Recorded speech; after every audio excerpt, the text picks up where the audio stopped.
in the House. In fact, at one point, the leader of minority approached me to close debate on the affordable housing bill. Of course, knowing that if we closed at that point, they had the numbers. But we should be able to conclude that business tomorrow. Hopefully, on Wednesday afternoon, we get into third reading. Again, during third reading, we will be asking all of you to be present so that we're able to conclude with that debate and be able to process the bill forward to the Senate so that they're able to advertise it by Friday, do their public participation, and we get a new affordable housing bill before the next payroll. And usually many corporations, both private and public, process their payrolls after the 15th of the month. So we hope by the 15th of March, Your Excellency, you will have processed, you will have assented to the new affordable housing bill. We also have regulations. I know CS Nakumisha has been working very hard, taken the health laws regulations through public participation, and we expect that will also be coming before the House, both houses this time. We also have a number of bills that are in the Senate, especially touching on agriculture, critical bills, and I know the Honorable Aaron Cheruiyot will be speaking to some of those. Your Excellency, in conclusion, let me take this opportunity to also thank members of our cabinet who have been very diligent. I know there are many cabinet secretaries who have not had time to come before the House with the amended standing orders to answer to questions and statements. At times, because many of the questions that will be processed will touch on a few critical areas, energy, education. I know CS Machogu has been there quite a number of times, roads, and of course, security. I know CS Kindiki has also been there quite a number of times. There also have been issues to do with human-wildlife conflicts, and those, the ministers in charge of tourism have also had an opportunity. There are many others who have not had an opportunity. We are making efforts to make sure that you find an opportunity. I will not encourage you to go the Margaret Thatcher regime way, where there was a scandal that was called Cash for Questions, where cabinet secretaries would pay members of the House of Representatives to ask questions so that you may be able to come and answer them. But we, in the leadership, will make sure that whenever there is a question that touches on any of your departments, for those cabinet secretaries who have not had the opportunity to appear before the House, to be able to prioritize those particular ministries to come before the House. Lastly is to request our cabinet secretaries, every time you find an opportunity to come and answer to a question or to a statement requested by a member of parliament, please take that time as also an opportunity to espouse on government policy. And maybe, for instance, I don't know, CS Eliud Owalo has not been there, for instance. If you get an opportunity to answer to a question, take that opportunity to also challenge us as members of parliament to also be a bit quick in pushing through government agenda, especially something like the ICT hubs. It's a perfect opportunity to come and speak to members of parliament and to the country, because you have almost a whole hour on TV free of charge. So it's a very good opportunity to also use that to espouse on government policy and push our agenda and market our agenda to the people of Kenya. And I hope many of you who have that opportunity this year will make use of that time in the House. It doesn't harm to talk to us, to generate questions on your behalf. If there's something that you want to come and speak to, if there's something on mining, and CS Mvuria, you have not seen anybody asking a question, if you talk to me, I can get a member of parliament to generate a question that will offer you an opportunity to come and espouse on what you want to do on the agenda of mining. Si swali ni swali.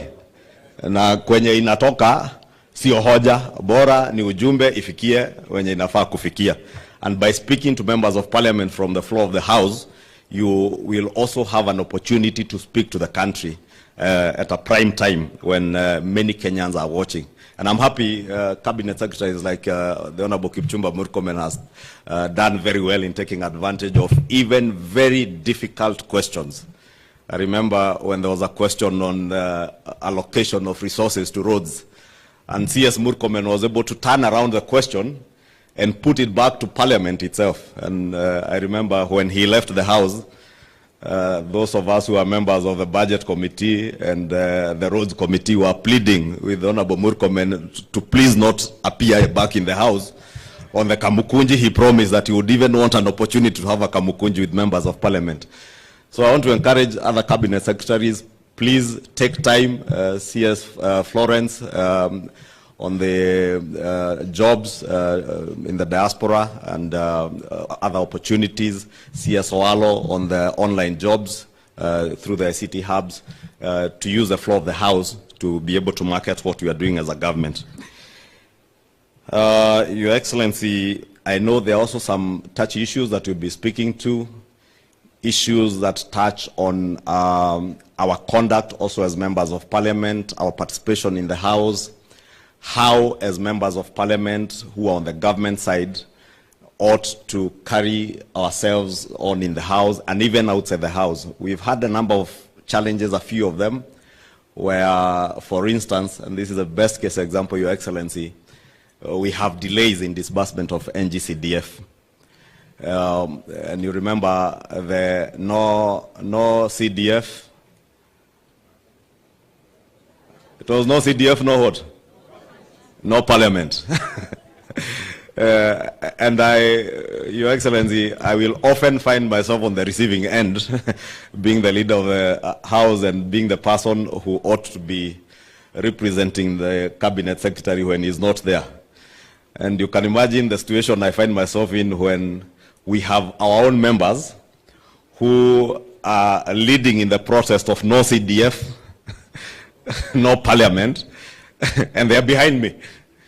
And across, on the other side of the floor, there's a whole brigade of our colleagues from the minority side in the same chorus. So we need to socialize ourselves now that there is no other government other than ourselves.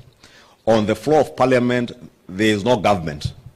It is us who are government on the floor of the House. And therefore, even when there's an agenda that is not pro-government per se, or where we think government in a way has slackened, possibly, and I gave the case example of NGCDF because it also touches on me. And you see the way I also struggle when I'm speaking to say I don't speak for any cabinet secretary, including Professor Ndungu. I speak as a representative of the people of Kikuyu today on NGCDF. But we do so with caution so that we also do not in any way incite the House not to carry on with business. Case example, members are signing signatures to impeach a cabinet secretary on account of non-disbursement of NGCDF. And you find a member of Kenya Kwanza signing to impeach a cabinet secretary on non-disbursement of NGCDF. And it is within our right. But I just want to say, Your Excellency and honorable members, it is in our right to oversight these cabinet secretaries, but also to appreciate that all the challenges that we face as a country and as a government, there are no other leaders that we are looking up to resolve those challenges. We must be part of the solution. And I know we have had challenges with exchequer releases. We have really harassed CS Ndungu and PS Kipto on NGCDF. But I just pleading for some understanding. In fact, Your Excellency, I was engaging a number of us, a number of chairs of committees